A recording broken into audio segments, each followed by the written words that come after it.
Bismillah. May ayında pulu maqnit kimi çəkəcək 3 bürc. May ayında pulu enerjisi ən güclü olacaq və maqnit kimi pulu çəkəcək 3 bürc bunlardır. Buğa. May ayı buğanın öz mövsümüdür. Bu da o deməkdir ki, gəlir imkanları artır. Yeni iş və əlavə qazanc qapıları açılır.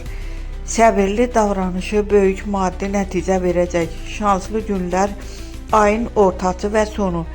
Şir bürcü üçün may gözlənilməz pul axını, karyerada sıçrayış, risk edəndə qazanc gətirən qərarlar.